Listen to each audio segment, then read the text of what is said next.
Have you ever wondered how a simple idea, born from a moment of frustration, could completely revolutionize the way the entire world consumes entertainment? What if I told you that one of the biggest media giants of our time began with a single, misplaced VHS tape and $40 late fee?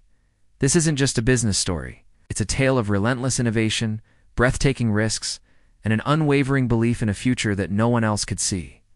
This is the incredible journey of Netflix, the transformation from a humble DVD mail rental guy into a global streaming empire that has forever changed our lives. Our story begins in 1997, a time when the clunky sound of a VHS tape rewinding was the soundtrack to movie night. It was in this era that Red Hastings, a software executive, experienced a universal frustration. After renting the movie Apollo 13, life got in the way, and he returned it late.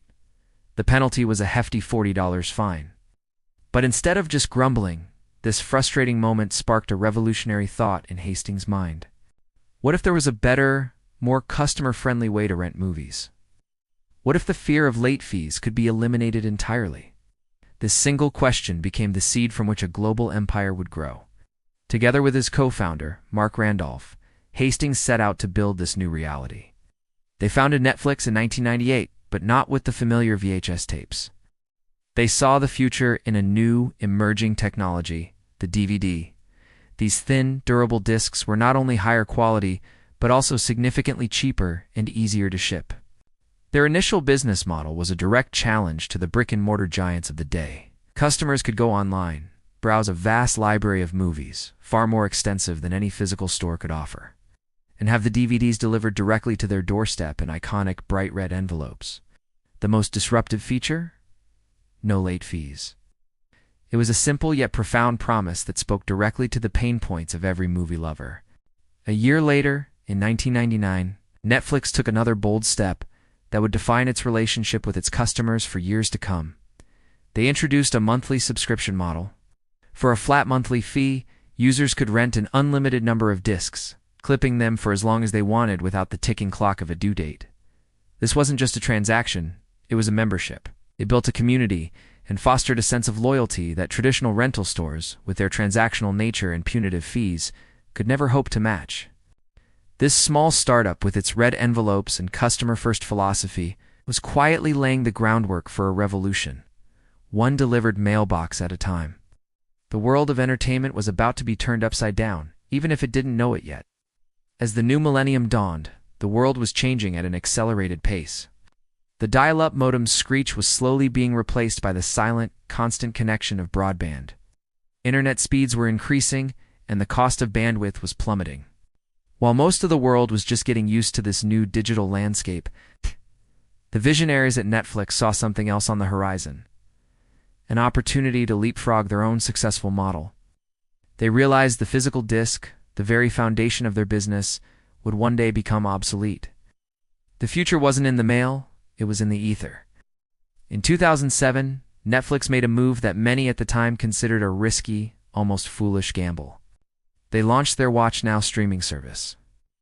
This was the historical turning point, the moment Netflix pivoted from a logistics company to a technology company. Initially, the streaming library was modest, a mere fraction of their massive DVD catalog, and the technology was still nascent. But it was a declaration of intent. Netflix was no longer just a service that sent you movies. It was a service that brought movies to you instantly. They began pouring resources into this new frontier, tirelessly signing content deals to expand their digital offerings. The strategic shift was monumental. While the DVD mail service, with its loyal subscriber base, continued to operate and provide steady revenue, the company's heart and soul were now focused on the streaming dream. They were building the infrastructure for a future they believed in, even as their competitors, like the colossal Blockbuster, remained tethered to their physical stores, unable or unwilling to see the seismic shift happening right under their feet. Then, in 2010, Netflix took its first step onto the world stage. It expanded internationally, launching its service in Canada. This was more than just a new market. It was the first move in a global chess game, laying the foundation for a presence that would eventually span across continents and cultures. The little DVD rental company was growing up, and its ambitions were now as boundless as the internet itself. As the 2010s unfolded, Netflix faced a new existential challenge. Their streaming service was a massive hit, but they were almost entirely dependent on licensing content from traditional Hollywood studios. These studios were beginning to see Netflix not as a partner, but as a powerful competitor. They started pulling their content to launch their own services, and licensing fees skyrocketed. Netflix was at a crossroads. They could either be at the mercy of their suppliers or take control of their own destiny. They chose the latter, embarking on the most audacious chapter of their journey yet, becoming a studio themselves. In 2013, Netflix released House of Cards. This wasn't just another show, it was a statement. A high-budget, star-studded political thriller released all at once, shattering the week-to-week television model. It was a resounding success, earning critical acclaim and proving that a streaming service could produce content on par with or even better than the most established networks. This was followed by a string of groundbreaking hits like Orange is the New Black, Stranger Things, and the global phenomenon Squid Game. The term Netflix original became a brand in itself, a seal of quality and a powerful magnet for new subscribers. This wasn't just about survival, it was about dominance. They were no longer just a distributor of content, they were a creator of culture. This strategy wasn't confined to Hollywood.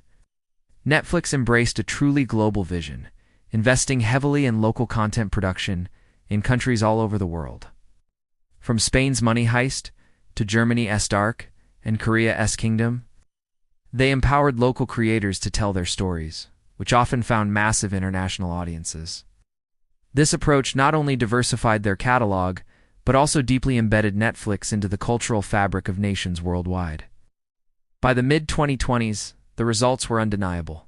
With over 270 million paid subscribers globally, the company that started with a $40 late fee had become the undisputed king of streaming.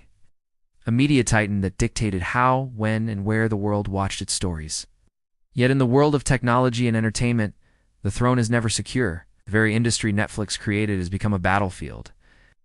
The streaming wars are in full swing, with giants like Disney+, Amazon Prime Video, and Max launching formidable challenges. Armed with their own vast libraries and beloved intellectual properties, these competitors have started to chip away at Netflix's market share.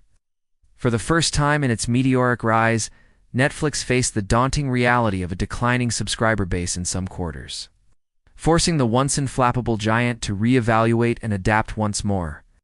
The conqueror had become the defender. True to its DNA of innovation, Netflix did not stand still. It began a strategic restructuring, a testament to its resilience.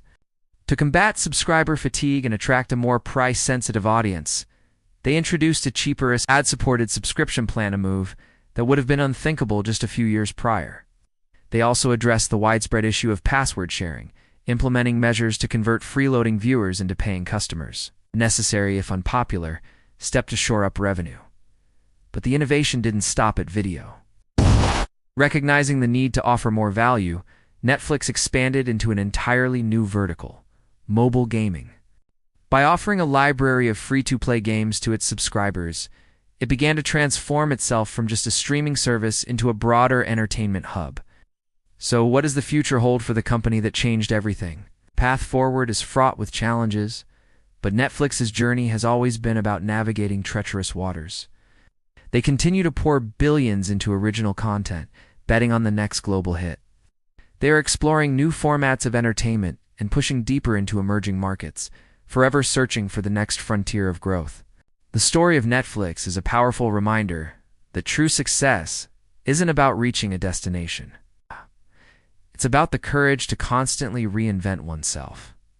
From a red envelope in the mail to a global content powerhouse, Netflix has proven its remarkable ability to adapt, to innovate, and to lead. It forever altered the way we experience stories, and its next chapter, whatever it may hold, is one the entire world will be watching.